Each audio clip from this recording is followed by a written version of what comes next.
സദ്യയിലെ main വിഭവമാണല്ലോ കൂട്ടുകറി. അപ്പോൾ കൂട്ടുകറി എങ്ങനെ നമുക്ക് സിമ്പിൾ മെത്തേഡിൽ ഉണ്ടാക്കിയെടുക്കാമെന്ന് കാണിക്കുന്ന വീഡിയോ ആണ് ഞാൻ ഇന്നിവിടെ ഷെയർ ചെയ്യുന്നത്. അപ്പോൾ അതെങ്ങനെയാണ് ചെയ്യുന്നത് നമുക്ക് നോക്കാം. അതിലേക്ക് വേണ്ട മെയിനായിട്ടുള്ള ഇൻഗ്രീഡിയൻ്റ് എന്ന് പറയുന്നത് കടലയാണ്. അപ്പോൾ ഈ ഒരു കടല ഇല്ലാന്നുണ്ടെങ്കിൽ നിങ്ങൾക്ക് വെള്ള കടല യൂസ് ചെയ്യാം കേട്ടോ, കുഴപ്പമൊന്നുമില്ല. അപ്പോൾ ഇതൊരു അരക്കപ്പ് ഞാൻ തലേ ദിവസം രാത്രി തന്നെ വെള്ളത്തിലിട്ട് കുതിർത്തെടുത്തതാണ് കേട്ടോ. അത് നന്നായിട്ട് വാഷ് ചെയ്തിട്ട് ഒരു കുക്കറിലേക്ക് ഇട്ട് കൊടുക്കുക. ഒരു 8 മണിക്കൂറൊക്കെ കുതിർത്തെടുത്താൽ മതി. പിന്നെ അതിലേക്ക് ഒരു 1/4 ടീസ്പൂണ് മഞ്ഞൾപ്പൊടിയും അതുപോലെ തന്നെ 1 ടീസ്പൂണ് ഉപ്പും ചേർത്തിട്ട് കുറച്ച് വെള്ളം ഒഴിച്ചിട്ടാണ് നമ്മളിത് വേവിച്ചെടുക്കണം. ആദ്യം കടല വേവിച്ചെടുക്കുകയാണ് വേണ്ടത്. അപ്പോൾ അതിലേക്ക് 1 കപ്പ് വെള്ളമാണ് കേട്ടോ ഞാൻ ചേർത്ത് കൊടുക്കുന്നത്. അരക്കപ്പ് കടല കുതിർത്തിട്ടല്ലേ ഉള്ളൂ, അപ്പോൾ അതിലേക്ക് 1 കപ്പ് വെള്ളം മതി. എന്നിട്ട് നമുക്കിതൊന്ന് വേവിച്ചെടുക്കാം. നമ്മൾ കടല എത്രത്തോളം വേവുന്ന ആ സമയം നിങ്ങൾക്കറിയാലോ. ആദ്യത്തെ ഒരു എന്താ പറയുക, വിസിൽ വരുന്ന വരെ ഹൈ ഫ്ലെയിമിൽ ഇട്ട് കൊടുത്ത ശേഷം ഒരു 3-4 വിസിൽ കൂടെ എക്സ്ട്രാ വന്നാൽ മതി. ഒരു ലോ ടു മീഡിയം ഫ്ലെയിമിൽ ഇട്ടിട്ട് ഒരു 4 വിസിൽ കൂടെ, അങ്ങനെ ടോട്ടൽ 5 വിസിൽ വരുന്ന വരെ നമുക്ക് വെയിറ്റ് ചെയ്യാം. അപ്പോൾ ആ ഒരു സമയം കൊണ്ട് നമുക്ക് ഇതിലേക്ക് വേണ്ടിയിട്ടുള്ള കുറച്ച് വെജിറ്റബിൾസൊക്കെ ഒന്ന് വേവിച്ചെടുക്കാം. ഇപ്പോൾ ഞാനിവിടെ ഇതെടുത്തിട്ടുണ്ട്, ചേന എടുത്തിട്ടുണ്ട്, അതുപോലെ കുമ്പളങ്ങ എടുത്തിട്ടുണ്ട്, അതുപോലെ തന്നെ ഏത്തക്കായ എടുത്തിട്ടുണ്ട്. അത് 3 ഒരേ അളവിലെടുത്താൽ മതി കേട്ടോ. ആ 3 ഇൻഗ്രീഡിയൻസാണ് ഞാൻ ഇപ്പോൾ ഈ കുമ്പളങ്ങ എടുത്തതിന് പകരമായിട്ട് നിങ്ങൾക്ക് വെള്ളരിക്ക വേണമെങ്കിലും യൂസ് ചെയ്യാം കേട്ടോ. പിന്നെ അതിലേക്ക് 2 തണ്ട് കറിവേപ്പില കൂടി ഇട്ട് കൊടുക്കുന്നുണ്ട്. പിന്നെ അതിലേക്ക് ആവശ്യമായിട്ടുള്ള പൊടികളൊക്കെ ഒന്ന് ചേർത്ത് കൊടുക്കാം, മസാലപ്പൊടികൾ. അപ്പോൾ ഞാനിവിടെ ഒരു 1/4 ടീസ്പൂണ് മഞ്ഞൾപ്പൊടി ചേർത്ത് കൊടുക്കുന്നുണ്ട്. അതുപോലെ തന്നെ പിന്നെ നമുക്കതിലേക്ക് ആവശ്യമായിട്ടുള്ള ഉപ്പ്, ഈ ഒരു വെജിറ്റബിൾസൊക്കെ ആവശ്യമായിട്ടുള്ള ഉപ്പുണ്ടോ. നേരത്തെ നമ്മൾ ഉപ്പും ചേർത്തു മഞ്ഞൾപ്പൊടിയൊക്കെ ചേർത്ത്, അതുകൊണ്ട് തന്നെ അത് മഞ്ഞൾപ്പൊടി 1/4 ടീസ്പൂൺ മതി. പിന്നെ ഈ വെജിറ്റബിൾക്ക് ആവശ്യമായിട്ടുള്ള ഉപ്പും പിന്നെ ഒരു ടീസ്പൂണ് മുളക് പൊടിയും ചേർത്ത് കൊടുക്കുക. എന്നിട്ട് 1 കപ്പ് വെള്ളവും ചേർത്തിട്ട് നമുക്കിതൊന്ന് നന്നായിട്ടൊന്ന് വേവിച്ചെടുക്കാം. അപ്പോൾ ഇത് നന്നായിട്ടൊന്ന് ഇതുപോലെ ഒന്ന് മിക്സ് ചെയ്തെടുക്കാം കേട്ടോ ആദ്യം. എന്നിട്ട് നമുക്കിത് തിളച്ച് വരുന്ന വരെ, ഞാൻ എപ്പോഴും പറയുന്നതാണ്, ഫസ്റ്റ് തിളക്കുന്ന വരെ നമുക്ക് ഹൈ ഫ്ലെയിമിൽ ഇട്ട് കൊടുക്കണം. അപ്പോൾ അത് നന്നായിട്ടൊന്ന് അടച്ചു വെച്ചതിന് ശേഷം തിളക്കുന്ന വരെ ഒന്ന് വെയിറ്റ് ചെയ്യാം. അതിന് ശേഷം ലോ ഫ്ലെയിമിൽ ഇട്ടിട്ട് വേവിച്ചെടുക്കാം കേട്ടോ. അപ്പോൾ നമുക്ക് ഹൈ ഫ്ലെയിമിൽ ഇട്ട് കൊടുക്കാം. അപ്പോൾ തിളച്ചൊക്കെ വന്നിട്ടുണ്ട്. അപ്പം വീണ്ടും ഒന്ന് മിക്സ് ചെയ്തെടുക്കാം, ഇടയ്ക്കൊന്ന് മിക്സ് ചെയ്ത് കൊടുക്കണം കേട്ടോ. എന്നിട്ട് നമുക്ക് ലോ ഫ്ലെയിമിൽ ഇട്ടിട്ട് വേണം പിന്നെ ഇത് കുക്ക് ചെയ്തെടുക്കാൻ വേണ്ടി. ഇത് നന്നായിട്ട് തന്നെ വെന്ത് വരണം, ചേനയൊക്കെ ആയാലും നന്നായിട്ട് തന്നെ വെന്ത് വരണം. അപ്പോൾ കുറച്ച് സമയം തന്നെ വേവിച്ചെടുക്കാം. അതേസമയം തന്നെ നമുക്കിതിലേക്ക് വേണ്ടിയിട്ടുള്ള തേങ്ങ ഒന്ന് വറുത്തെടുക്കണം. അപ്പോൾ ഞാൻ അതിന് വേണ്ടിയിട്ട് ഒരു പാൻ വെച്ചിട്ട് അതിലേക്ക് ഒരു 2 ടേബിൾ സ്പൂൺ വെളിച്ചെണ്ണ ഒഴിച്ചു കൊടുത്തു. ഇതിനൊക്കെ വെളിച്ചെണ്ണ തന്നെ യൂസ് ചെയ്യുക കേട്ടോ. പിന്നെ അതിലേക്ക് ഒരു 1/4 ടീസ്പൂണ് കടുക് ചേർത്ത് കൊടുക്കുന്നുണ്ട്. പിന്നെ അത് കഴിഞ്ഞതിന് ശേഷം 1 ടേബിൾ സ്പൂണ് ഉഴുന്ന് പരിപ്പുണ്ടല്ലോ, ഉഴുന്ന് പരിപ്പാണ് ചേർത്ത് കൊടുത്തിട്ടുള്ളത്. 1 ടേബിൾ സ്പൂണ് ചേർത്ത് കൊടുക്കുക.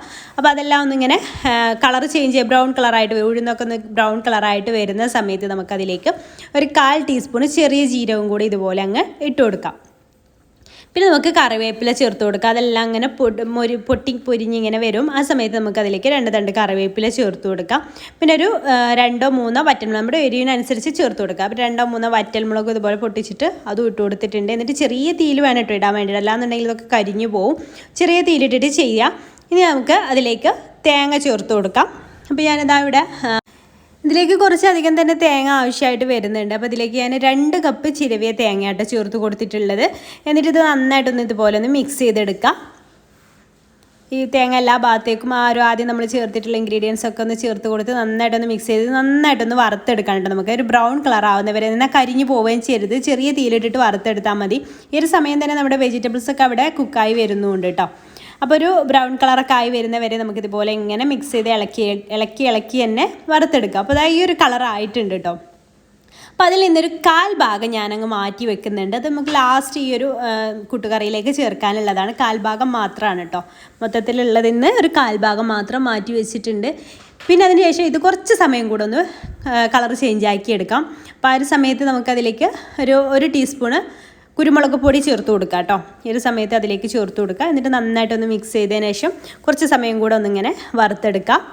ഇത് നമുക്ക് നല്ല ഫൈൻ മഷി പോലെ അരച്ചെടുക്കാൻ വേണ്ടിയിട്ടുള്ളതാണ് കേട്ടോ ഈ ഒരു തേങ്ങ. അപ്പോൾ ഇത് നന്നായിട്ടൊന്ന് മിക്സ് ചെയ്തിട്ട് ഇത്രയും മതി. ഇപ്പോൾ ഇത് ഏകദേശം ഒന്നുകൂടെ ഒന്ന് ഡാർക്ക് കളറായിട്ട് വന്നിട്ടുണ്ട്. ഇത് നമുക്ക് മിക്സിയുടെ ജാറിലിട്ടിട്ട് കുറച്ച് വെള്ളം ചേർത്തിട്ട് നന്നായിട്ടൊന്ന് അരച്ചെടുത്തിട്ട് കൊണ്ടുവരാം കേട്ടോ. അപ്പോഴേക്കും നമ്മുടെ ഈ ഒരു കൂട്ടുകറിയുടെ വെജിറ്റബിൾസൊക്കെ ഒന്ന് നന്നായിട്ട് തന്നെ കുക്കായി വന്നിട്ടുണ്ട് കണ്ടോ. വെള്ളമൊക്കെ വറ്റി നന്നായിട്ട് കുക്കായി, ചേനയൊക്കെ ഒന്ന് വെന്തണോ എന്നൊക്കെ നോക്കണം കേട്ടോ. അപ്പോൾ അതെല്ലാം കറക്റ്റായിട്ട് വന്നിട്ടുണ്ട്. ഇനി നമ്മുടെ കടല വേവിച്ചതുണ്ടല്ലോ, അത് ആ വെള്ളത്തോട് കൂടെ തന്നെ നമുക്ക് ഇതിലേക്ക് ആഡ് ചെയ്ത് കൊടുക്കാം. വെള്ളം ഒഴിവാക്കൊന്നും വേണ്ട, വെള്ളത്തോട് കൂടെ തന്നെ ഇതിലേക്ക് ആഡ് ചെയ്ത് കൊടുക്കാം. എന്നിട്ട് നന്നായിട്ട് തന്നെ തിളപ്പിച്ചെടുക്കുക. ആ ഒരു കടലയിലുള്ള സംഭവങ്ങളും എല്ലാം ഇത് രണ്ടും കൂടെ കമ്പൈനായി വരുന്നുണ്ടല്ലോ. അപ്പോൾ നന്നായിട്ട് തന്നെ തിളപ്പിച്ചെടുക്കാം. വെള്ളം കൂടി പോവൊന്നും ഇല്ല കേട്ടോ. അപ്പോൾ നമ്മൾ ആ ഒരു അരച്ചെടുത്തിട്ടുള്ള തേങ്ങയുടെ മിക്സ് ഇതിലേക്ക് ഒഴിച്ചു കൊടുക്കുക. നല്ല മഷി പോലെ തന്നെ അരച്ചെടുക്കുക കേട്ടോ. അപ്പോൾ അത് ഇതിലേക്ക് ഒഴിച്ചു കൊടുത്തിട്ടുണ്ട്. എന്നിട്ട് നന്നായിട്ട് മിക്സ് ചെയ്തിട്ട് നന്നായിട്ട് തന്നെ തിളപ്പിച്ചെടുക്കണം. ഉപ്പ് വേണമെന്നുണ്ടെങ്കിൽ ചേർക്കാം, പക്ഷേ നമ്മൾ വേണ്ടി വരുമെന്ന് തോന്നുന്നില്ല. അപ്പോൾ അങ്ങനെ നന്നായിട്ട് തന്നെ മിക്സ് ചെയ്തെടുക്കുക. അതിനുശേഷം പിന്നെ അതിലേക്ക് ഒരു 2 ടേബിൾ സ്പൂണ് ഇത് ചേർക്കുന്നുണ്ട്, ശർക്കര പൊടിച്ചത് ചേർക്കുന്നുണ്ട് കേട്ടോ.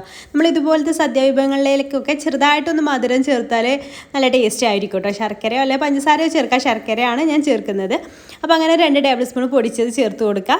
അപ്പോൾ അതങ്ങനെ തിളച്ചുകൊണ്ടിരിക്കുകയാണ്. ആ ഒരു സമയത്ത് നമ്മൾ മാറ്റി വെച്ചിട്ടുണ്ടായിരുന്ന ഒരു 1/4 കപ്പ് തേങ്ങ വറുത്തതുണ്ടല്ലോ, 1/4 കപ്പല്ല 1/4 ഭാഗം, നമ്മൾ മൊത്തത്തിലുള്ളതെന്ന് 1/4 ഭാഗം മാറ്റി വെച്ചിട്ട് അതും കൂടെ ഇതിലേക്ക് ആഡ് ചെയ്ത് കൊടുക്കുക. ഇപ്പോൾ ഇങ്ങനെ തിളച്ച് ഇപ്പോൾ ഏകദേശം ഇങ്ങനെ കുറുകി വന്നിട്ടുണ്ട്. ഇത് തണുക്കുന്ന സമയത്ത് ഒന്നുകൂടെ ഒന്ന് കുറുകി വരും കേട്ടോ. അപ്പോൾ ഈ രീതിയിൽ നല്ലൊരു കായം പോലെയാണ് ഇത് ഉണ്ടാവുക.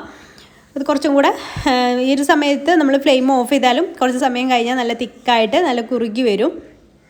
അപ്പോൾ ഇതെല്ലാം കൂടെ നന്നായിട്ട് തന്നെ മിക്സ് ചെയ്ത് എല്ലാം കൂടെ നന്നായിട്ട് തിളപ്പിച്ചെടുക്കണം. അപ്പോൾ അതാ ഇത്രയും മതി. അപ്പോൾ നമ്മുടെ കൂട്ടുകറി ഇവിടെ റെഡി ആയിട്ടുണ്ട്. അപ്പോൾ അത് കണ്ടോ, ഇത് തണുത്തതിന് ശേഷം കണ്ടോ നല്ല കുറുകി ഇങ്ങനെ ഒരു മസാല രീതിയിലായിട്ടുണ്ട്.